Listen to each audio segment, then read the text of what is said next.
namni wallolsuu sana maarratti asiifachi walloluu namaarratti nama walloluu abbaa manaa faadha manaa sheemiin qabee dhiifama jechuu dhiiseti akkana ba'ee baluun kassasaa baluun godhaa akkasasi cufeedha. Maali kun namni sheemiin beenne namni safuun beenne namni maalan godheen beenne maalin taloo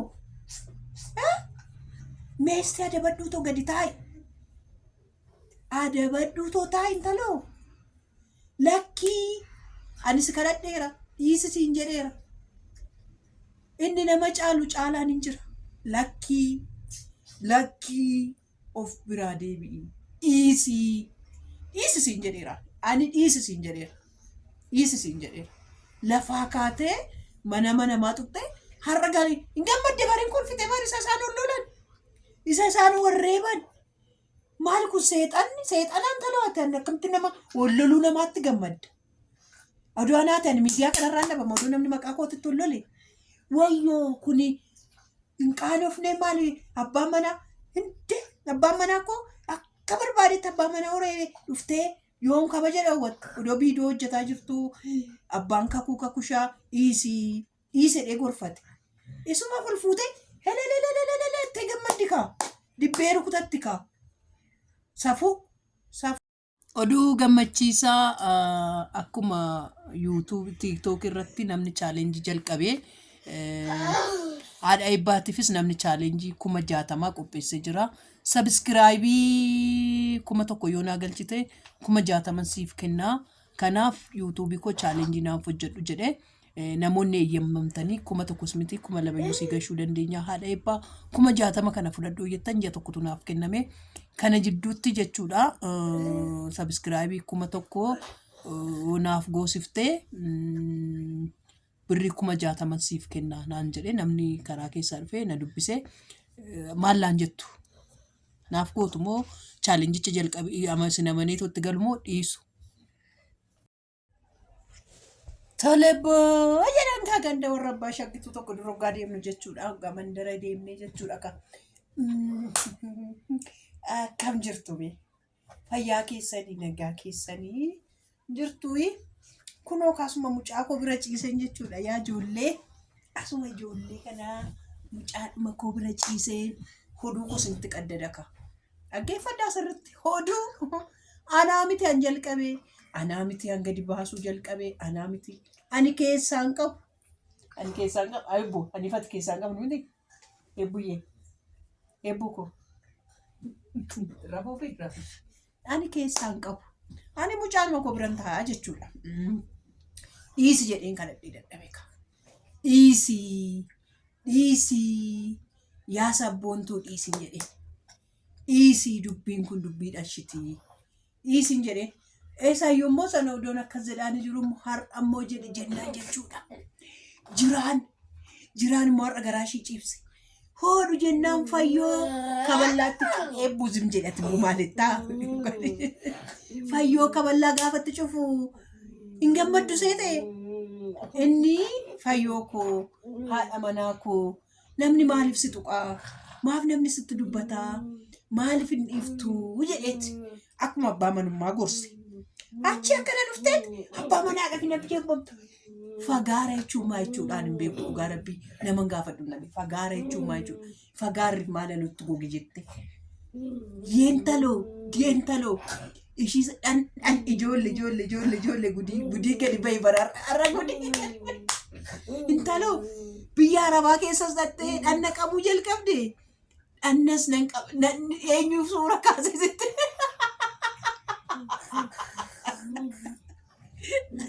muttunyi akkasitti ilaakkooyi nagarsiisa. Intala safuun jalaa cabeera. Intala safuun jalaa badee safuun jalaa balleessaa jirti. Intaloon maraachiin maaloo adabadhuu totaa'i.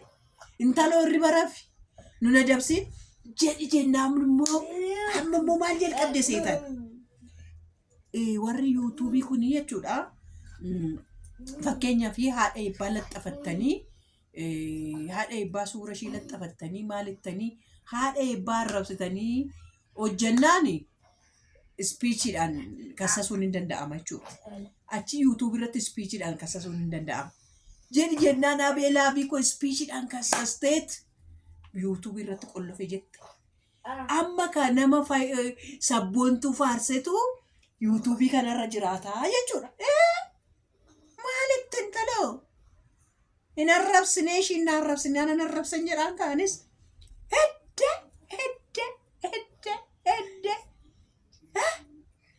Yetambii taate bara yetambiin immaammaa cabbee irratti istiikarii 3 ergiteef. Istiikarii 3 maqaa namaa yuutuubiin baay'ee seera namaaf eega dhuguma isa dhugaa dubbachuuf jechuudha. Yetambii miilatti kufnee istiikarii 3 ergitee naan yuutuubii kee dhabamsiifama. Yetambii miilatti kufnee kadhannee jechuudha. Amma isa biyya galtee ka'aatee eebbaallee karaa kamirra baate eessa jirti jettee nagaa nan gaafanne jechuudha. Immaammaa cabbee ishii mucattee afaan Amaariffaatiin walisoo irratti hojjettu sun mana koo liivirra dhuftee maaloo immaammaa cabbee koo naaf kadhadhu jettee jechuudha. Naaf kadhadhu jettee Yetambiin iyyuu kadhadhee fi istiikarii 2 irraa kaaste. Natti deebitee na arrabsitee naan sitti dabalee naan sin dhabamsiisetti. Amma immaammaa cabbee inni dur sabiskiraabii 78,078 gahe dhabamsiiftee lafaa kaatee guddifte yuutuubii jechuudha. Akkasitti yeroo san kaa oduu achi jirtu waa'ee kanan baasa jettee hin danda'ama jechuudha. Kanaaf sabboontuu nama faarsee qofatu jiraata jechuudha yuutuubii kanarraa makaalaan qaba. Yaa sabboontuu jedhanii nama kabaruula. Sabboontuu king Fayyoo king. Yoo asitti dhuftee amma isin kasa sadaan jette maal sabboontuu king jedhee jedhaani garuu Fayyoo king. Situ tuqe bar. Situ lafaa ka'ee tuqe nama. Odoo ati hin tuqin sin tuqne Fayyoon. Maal jechuudha? Nuun iyyuu ragaa taana fi bar. Amma kana dhiisaati jechuudha. Biyyaaf tikkeettii kutee amma dhufa biyya jette. Tikkeettii akkatti ishiin kuttee dhufuu hin dandeenye icciiticha har'a gadi baasu moo boru gadi baasu? Icciiticha har'a gadi baasu moo boru gadi baasu? Icciiti ishiin hin dhufu. Sin kasasa jennaan tsiggeen jechuudha. Tsiggeen sin kasasaa akkanii Abeelaa fi qollofettan si qollofa jettee dhattee karaa keessaatti dhaadattee jennaan tsiggeen akkana baatee dubbachuu viidiyoo guyyaa 3 eegameeti jette. Ani hin beeku jette icciitiin baay'ee ishii bira jiru.